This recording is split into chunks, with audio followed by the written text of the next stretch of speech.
Isipin mo ito, kakababa mo lang ng eroplano. Mabigat ang katawan mo, tuyot ang lalamunan mo, at paubos na ang battery ng cellphone mo. Habang naglalakad ka papunta sa immigration hall, ramdam mo agad ang kakaibang bigat ng lugar. Mahaba ang pila, tahimik ang mga tao, walang nagbibiro, walang nagmamadali. Sa unahan, nandun ang immigration officer. Walang emosyon ang mukha, diretso ang tingin. Dahan-dahan niyang tinaas ang kamay at itinuro ka. Next. At sa sandaling iyon, kahit wala kang ginagawang mali, biglang may sumisirit na kaba sa dibdib mo dahil alam nating lahat ang totoo. Sa immigration, isang maling sagot o maling delivery lang pwede nang magbago ang takbo ng buong biyahe mo. Hindi dahil masama ka, hindi dahil may tinatago ka, kundi dahil may sistema silang sinusunod na hindi mo nakikita. Ito ang unang bagay na kailangan mong maunawaan. Ang immigration questions ay hindi random. Hindi sila pang small talk. Hindi sila ginagawa para takutin ka. May sinusunod silang pattern. Isang psychological checklist na ginagamit sa halos lahat ng bansa. At ang mas mahalaga, mas tinitingnan nila kung paano ka sumasagot kaysa sa mismong sagot mo. Hindi nila kailangan ang buong kwento ng buhay mo. Hindi nila hinahanap ang drama. Ang hinahanap nila ay clarity. May plano ka ba? Alam mo ba ang ginagawa mo? At mukhang may dahilan ka bang umalis ulit ng bansa nila? Sa video na ito, pag-uusapan natin ang 9 na pinaka-importanting tanong sa immigration. Ito ang mga tanong na ginagamit sa US, Canada, Australia, Europe at Asia. Pero hindi lang natin sasabihin kung ano ang isasagot mo. Ipapaliwanag ko kung bakit nila ito tinatanong at ano talaga ang binabasa nila sa'yo habang sumasagot ka. Manatili ka hanggang dulo dahil ang huling tanong ang pinakadelikado sa lahat. Ito ang tanong na kahit experienced travelers ay madalas bumabagsak. At kapag nagkamali ka rito, pwedeng mabura lahat ng ginawa mong tama bago pa man. Bago tayo pumasok sa mga tanong, tandaan mo ito. Ang immigration desk ay hindi confession room. Hindi ito interview kung saan kailangan mong magpaliwanag. Bawat dagdag na salita ay dagdag na dahilan para mag-follow up sila. Kaya ang goal mo ay simple, maging malinaw, maging kalmado, huwag mag-over-explain. Simulan natin sa unang tanong. Ang tanong na nagseset ng tono ng buong interaction. Ang tanong na akala ng lahat ay automatic lang, pero dito pa lang maraming bumabagsak. May I see your passport? Mukhang simpleng request lang, pero sa totoo lang, ito ang unang test. Hindi lang passport ang tinitingnan nila, ikaw mismo. Habang inaabot mo ang dokumento, inoobserbahan nila ang galaw mo. Mabilis ba o may panic? Diretso ba ang tingin mo o biglang umiwas? May hesitation ba bago mo ito mailabas? Kapag nagkalkal ka ng bag, naghanap ng matagal o nagmumukhang hindi ka handa, kahit wala kang ginagawang masama, nagiging uncertain ka sa paningin nila. At sa airport, uncertainty equals more questions. Ito ang ginagawa ng mga sanay magbiyahe. Bago pa man pumasok sa pila, handa na ang passport. Hindi nasa ilalim ng pagkain, hindi nasa pinakailalim ng backpack, hawak o madaling maabot. At kapag inabot mo na, simple lang, walang biro, walang dagdag na paliwanag. Here it is, diretso, kalma, tapos tigil. Tandaan mo ito, ang passport ay papel lang, pero ang composure mo, iyon ang unang clearance mo. At dito pa lang, dapat malinaw na sa iyo ang isang bagay. Sa immigration, ang taong mukhang may kontrol ay bihirang pigilan. Sa susunod na tanong, mas maraming tao ang nadadapa. Hindi dahil mahirap ito, kundi dahil masyado silang nagsasalita. Ang susunod na tanong ang unang tunay na filter. Dito nagsisimulang makita ng immigration kung ikaw ay may malinaw na plano o kung basta ka lang sumakay ng eroplano na bahala na ang mangyari. The question sounds simple, pero dito maraming bumabagsak. How long do you intend to stay? Mukhang harmless, isang tanong na parang routine lang, pero ang totoo, hindi nila sinusukat ang haba ng bakasyon mo. Ang sinusukat nila ay kung gaano ka kasigurado sa sarili mong plano. Hindi nila hinahanap ang eksaktong petsa, hinahanap nila ang consistency at confidence. Ito ang karaniwang eksena. Officer asks the question, ang traveler biglang nag-iisip, 2 weeks po or maybe 10 days, depende po kasi. Boom! Sa sandaling iyon, nagbukas ka na ng pinto para sa follow-up questions. Hindi dahil masama ang intensyon mo, kundi dahil mukhang wala kang solid na plano. Sa immigration, ang taong unsure ay mas pinagtutuunan ng pansin. Dahil sa isip nila, kung hindi mo alam kung kailan ka uuwi, baka hindi ka talaga sigurado kung uuwi ka. Ang tamang sagot dito ay maikli at buo. 10 days, 1 week, 5 days for a conference. Walang dagdag, walang paliwanag. Hindi mo kailangan magkwento kung bakit, kung kanino ka pupunta, o kung may posibilidad na mag-extend. Kapag nagbigay ka ng extra context, para kang kusang naglalatag ng mga tanong na pwede pa nilang itanong. Tandaan mo ito, confidence beats explanation. Kahit pareho kayong may return ticket, ang mas confident na sumagot ang mas mabilis makakalampas. At kung may visa ka, mas lalong mahalaga ito dahil kinukumpara nila ang sagot mo sa nakikita na nila sa system. Kapag tugma, tuloy ka agad. Kapag may hesitation, doon sila nagiging curious.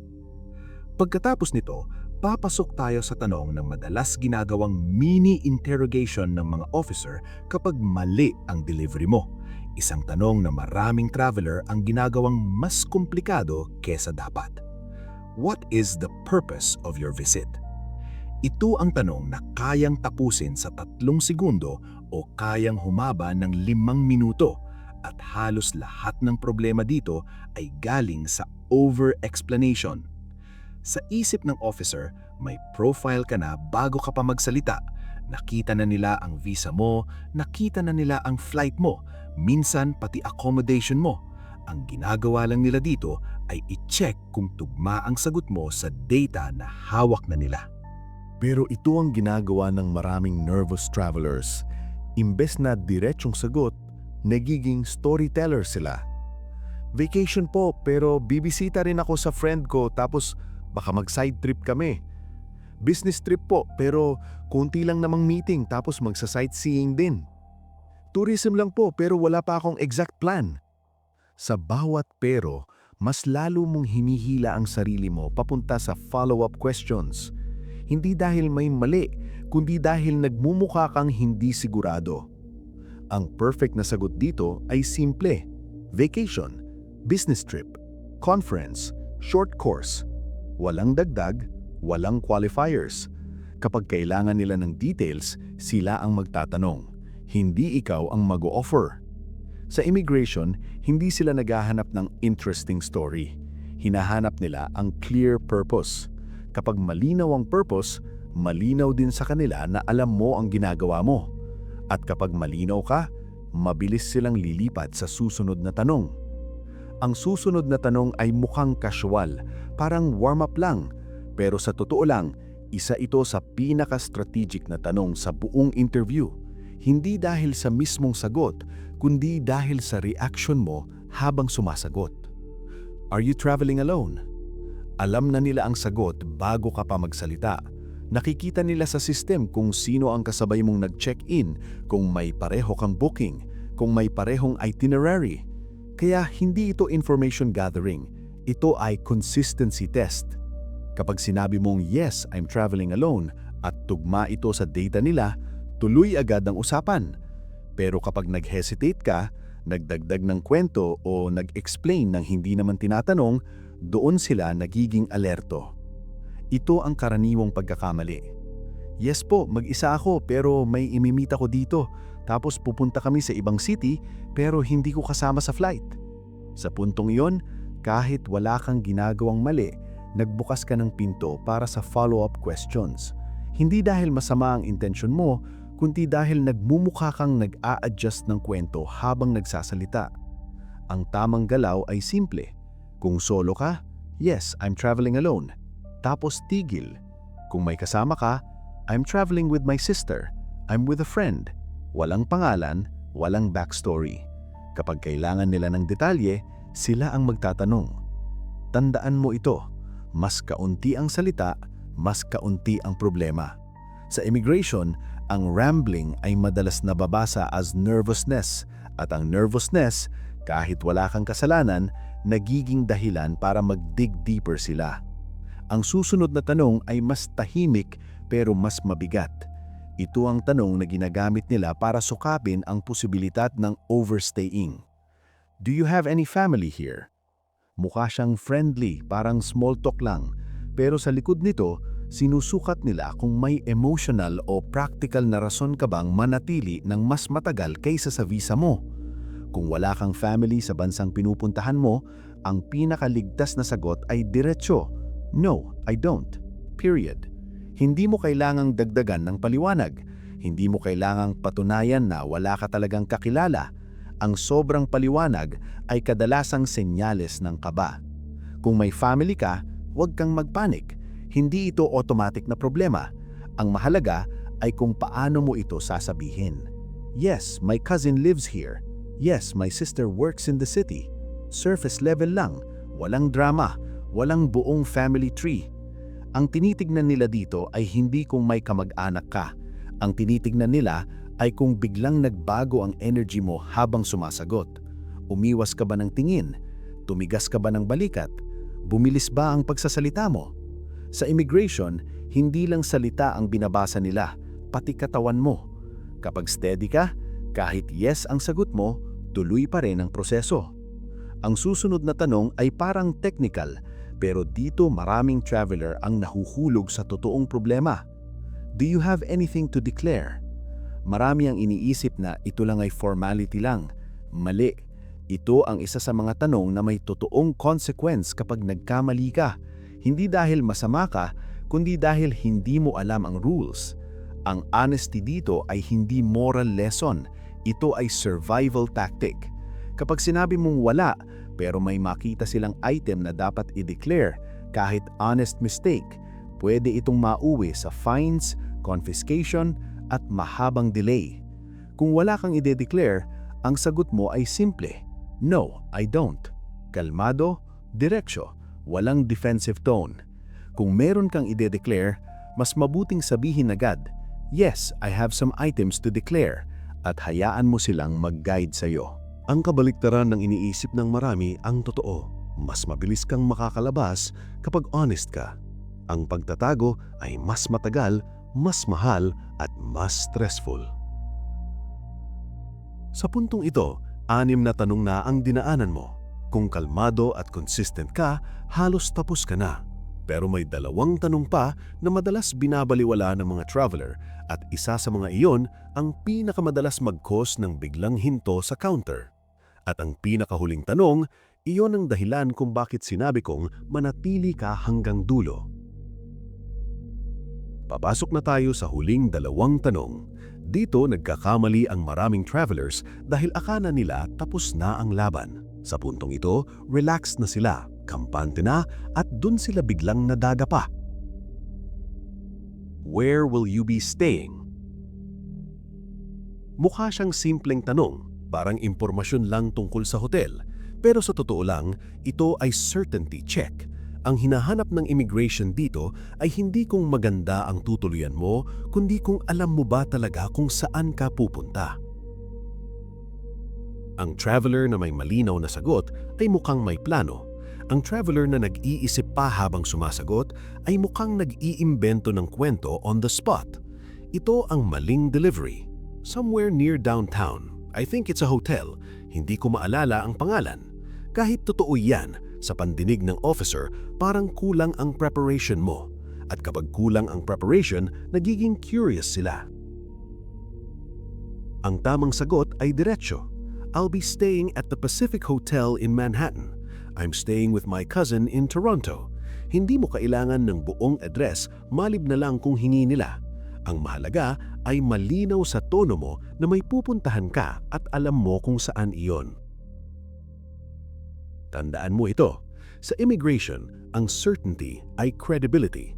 Kapag malinaw ang sagot mo dito, malaking puntos iyon para matapos na ang usapan. At ngayon, narito na tayo sa huling tanong. Ito ang tanong na pinakamaraming bumabagsak, hindi dahil mahirap ito, kundi dahil akala nila automatic na ito. Pero dito talaga nagdedesisyon ang officer kung tapos na ang interview o hindi pa. Can I see your return ticket or onward travel? Ito ang tunay na final checkpoint dahil sa dulo ng lahat ng tanong, isang bagay lang ang gustong makita ng immigration, may malinaw ka bang exit plan?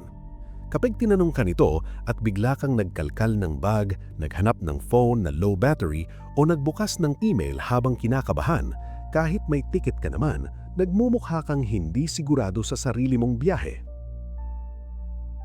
Ang unang rule dito ay simple, laging handa ang return ticket, screenshot, printed, madaling maabot, walang hanap-hanap. Kapag inabot mo na, ganito lang ang delivery. Yes, here it is. I'm flying out on the 22nd. Diretso. Walang paliwanag, walang kwento. Kung onward travel ang meron ka, ganun din. I have an onward flight to Singapore. I'm continuing to Paris after this. Hindi nila hinahanap ang perfect itinerary. Ang hinahanap nila ay ebidensya na hindi ka mawawala sa bansa nila. At eto ang mahalagang detalye na hindi alam ng karamihan. Kahit flexible or refundable ang ticket mo, okay lang iyon. Hindi nila tinitignan kung papalitan mo pa sa future. Ang mahalaga ay sa sandaling iyon, may patunay kang aalis ka. Sa immigration, ang return ticket ay hindi lang dokumento. Ito ay proof of intention. At kapag malinaw ang intention mo, mabilis kang pinapadaan. Ngayon, balik tayo sa mas malaking larawan. Ang immigration interview ay hindi talaga tungkol sa mga tanong. Ito ay tungkol sa control. Binabasa nila kung ikaw ay kalmado o kinakabahan, organized o magulo, may plano o basta lang sumasagot. Hindi nila kailangan ng mahabang paliwanag, hindi nila kailangan ng emotional story. Ang gusto nila ay traveler na alam ang galaw niya. Kaya ito ang immigration survival checklist na dapat mong tandaan. Passport, laging handa bago ka pumila. Alamin na ang mga sagot mo, huwag mag-improvise. Maikli, malinaw, steady na sagot. Walang over-explaining at kontrolado ang body language dahil minsan ang katawan mo ang mas malakas sumagot kaysa sa bibig mo. Tandaan mo ito, confidence is your clearance. Kapag steady ka, steady din ang trato nila sa iyo. Kung nakatulong sa iyo ang guide na ito, huwag mong itong sari-sarilin. Maraming first-time flyers at kabadong travelers ang nahaharap sa parehong tanong araw-araw. Isang share mo lang, pwede mong mailigtas ang buong biyahe nila. At kung gusto mo pang malaman ang mga hindi sinasabi sa travel world, mag-subscribe ka.